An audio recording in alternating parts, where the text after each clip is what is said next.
The most powerful BMW that is in its segment for a Gran Coupe, in the sense of 617 horsepower, that's standard. 553 pound-feet of torque. This is all standard because they've given us the competition package. BMW of Wesley Chapel has the black sapphire over shakir orange leather interior. 2023 M8 competition starts off with dark accents in the headlamp assembly, standard, adaptive, BMW LED and laser lights. The kidney grille, gloss black all around it. It's got to be opened up because it's a 4.4 twin turbo or twin scrolled bi-turbo engine. So it needs as much air as it can get with the BMW M 50-year badging. It's a wider stance, broader shoulders with 20-inch M5 double-spoke alloy wheels. Black brake calipers, or you can option red. 6 pistons standard in the front. A single floating caliper for the rear. Standard M differential. Standard intelligent M all-wheel drive. A slope roofline with the standard carbon fiber roofline that's going to make it lighter than an Audi, Porsche, than a Mercedes. This is just a hair under 4,500 pounds. When you go into the Audi RS7, that Quattro all-wheel drive makes it nearly 5,000 pounds. So you can see why the 0 to 60 in this is going to be faster by 0.5 seconds than the RS7, even though that has 591 horsepower and 590 pound-feet of torque. This outdoes it with the numbers and a savings. Unless you go into a Mercedes AMG S63, and that's over $200,000. It's nearly 300.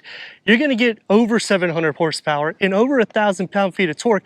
The 0 to 60 in this is still around 0.2 of a second faster. You go into Porsche, you could spend almost 200,000 on that. Going to a Panamera Turbo S to get 2.9 seconds. So you're 0.1 second faster than this, but the savings, $60,000. The rear is going to just brush into deck lid spoiler with the wraparound LED tail lamps. The lower gets the side gills with the reflectors. Quad exhaust tips with the diffuser. The setup to the whole vehicle just really stresses performance at any angle that you look at, and that's why the M8 is just a little bit more special, because you're not paying it with that MSRP. The weight distribution, best in class comparing to all the rivals. 11 cubic feet of storage. We have some storage on the side, LED interior lights. You can split fold the rear bench at a 40-20-40 in the back, increasing the cargo to the M8 competition. Twin scroll bi-turbo. We have to go inside, start up, so you can hear that exhaust note.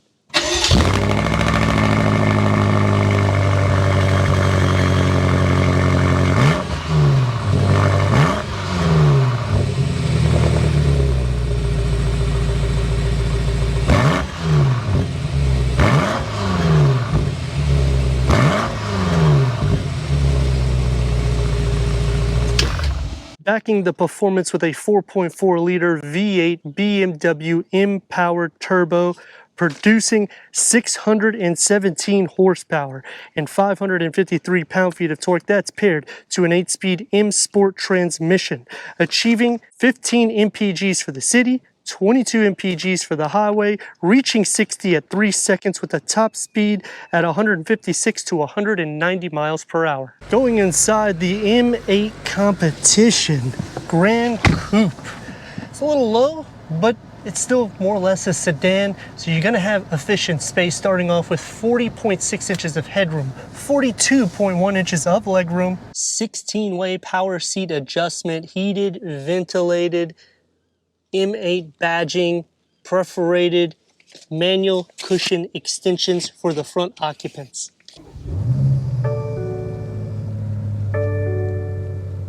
The M8 starts off with the leather dash, contrast stitching, satin aluminum and the gloss black going to surround the air vents, and in the center we now get the 12.3 touchscreen navigation. We have gesture, pinch, swipe, all that good stuff. Apple CarPlay, Android Auto, Sirius XM, AM, FM, streaming Bluetooth audio. Switch it into reverse. We have a 360-degree reverse camera, full trajectory backup assist, Click here and you have your 3D view. You have gesture, or you can click onto these icons, or simply use the iDrive mouse 7 and you can scroll all around the vehicle.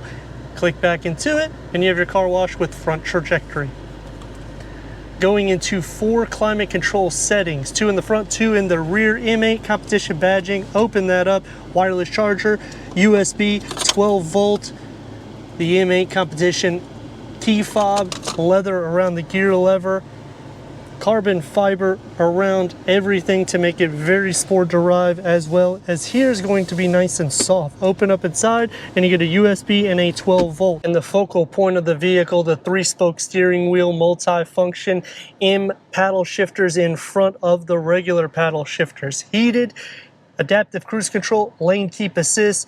Gauge cluster is a 12.3 digital gauge reader. When you change the modes, you will change the whole effect or layout. Click into the BC and you can change everything there on the side with a large heads-up display, the door panel and the dash integrated together with Harman Kardon upgraded sound system. And I like the stitch work here because it's really more of a traditional diamond shape and it just sets it apart from all of the competition. Satin aluminum, more sporty for your elbows, one touch up and down for all your windows. A long storage pocket with a beverage holder in the front. For the back seat, headroom is not actually too bad. I could fit my whole hand underneath or between my head and the headliner, which is kind of difficult to do with a slope roof line. But if I move too much to the left or if I'm on the other side to the right, I will be hitting the headliner. Leg space at 36.6 inches, so I do not have any issues with that. The door panel gets the power sunshade, soft materials everywhere else except for where you rest your arms. The storage pocket is long, nothing necessarily carved out for a bottle holder, but probably right in here and just face it long ways. We do have storage here for some smartphones. Close this up and you can fit a third occupant. Dual climate control, 2 USB-C ports, a storage tray in between with your air vents, the carbon fiber and satin aluminum, no storage behind both of the front seats. Sitting into the center, headroom is going to be a little bit of an issue. I have to kind of scoot down a bit, which will make leg space a little bit more tighter than you're actually seeing. It will be more or less against the back of the front seats in the position I'd be sitting. The good thing is the tracks for the front seat are pushed up enough. It's a very long vehicle, over 200 inches, and they actually give you enough interior space for the back seat occupants. Standard competition, 617 horsepower, 553 pound-feet of torque. We have it in sport mode. 3 seconds 0 to 60. Let's see.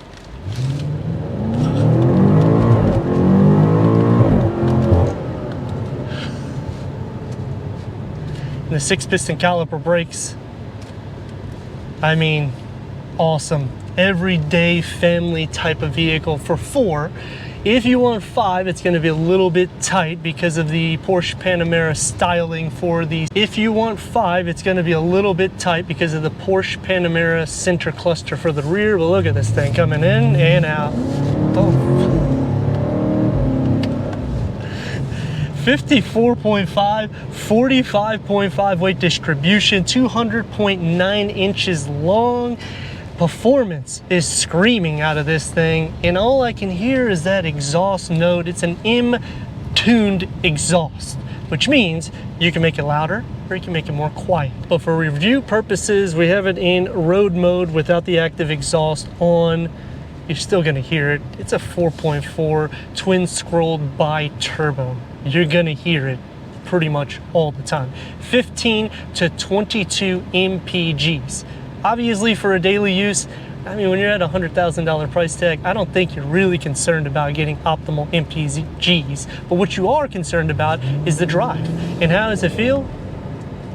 Very athletic. It feels like it's hugging the road, even with the weight distribution, not as close to 50-50 as normal BMWs. And I only say normal because the majority of BMWs are in the low 51 to 52 to 49, 48 weight distribution. So this one is a little bit higher, but you also have to consider this one weighs a little bit. They did cut back some of the weight, giving us a carbon fiber roof, so it has a lower center of gravity. It's under 4,500 pounds, which again, like I was saying on the exterior, Audi is nearly 5,000 pounds, and it's all derived by that Quattro all-wheel drive system. It's a heavy system. Does it work good? Yes. We're gonna stop right here. We're going to put the active exhaust now back on. Obviously put it into sport mode to see how well she performs. And look at this thing. We're gonna catch up to this car in no time flat. Here we go.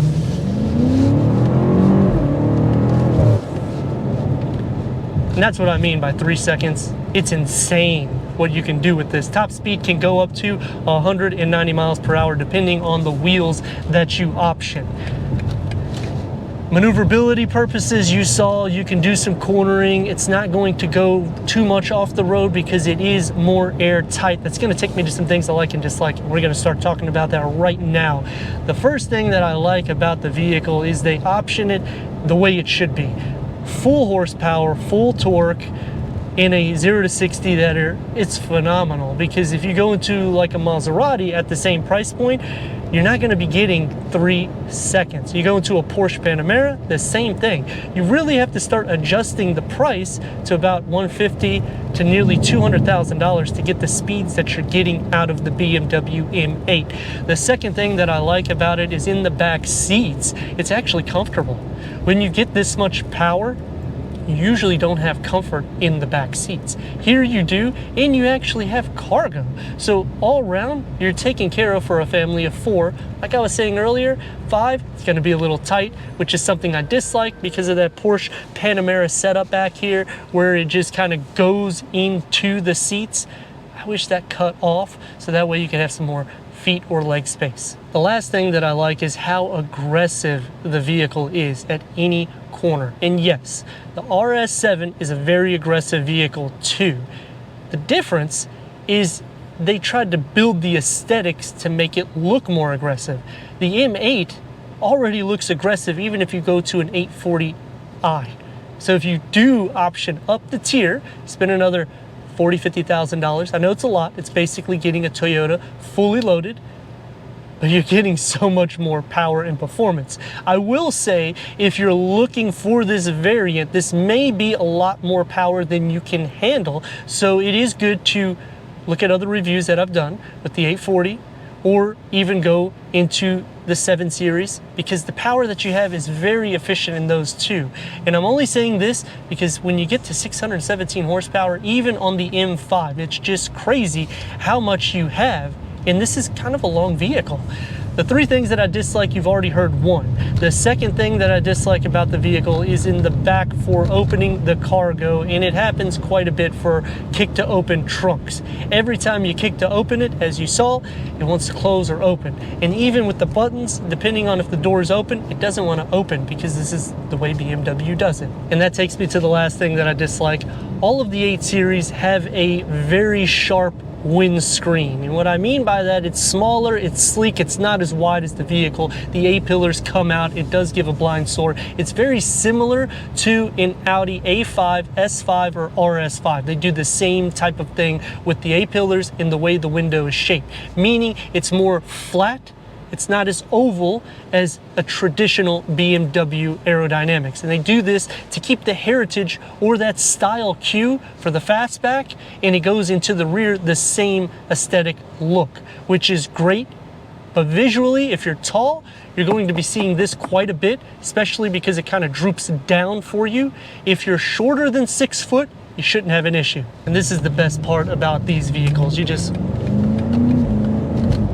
give it a little go and you're passing every single person. And again, going back to the competition, whether it's Audi, Mercedes, or Porsche, all of them have great dynamics, don't get me wrong, and they all have a lot of power, and they're good at different aspects and characteristics. It's just when you're looking for a deal, BMW just goes above and beyond because of how much power and how much luxury you're getting all in one package. To get this in any of the other variants, you will be spending more money. And by more money, I mean cars of more money. And you're not gonna really want a chauffeur for this. You're gonna really wanna drive this type of vehicle. If you have kids, they're gonna love it because they're gonna hear the exhaust all the time. Sound deadening otherwise, you do hear the road. But because of the exhaust that filters in at around 1500 RPM, and that's all the time driving, turn radius over 200 inches with 2 lanes. Give her some go.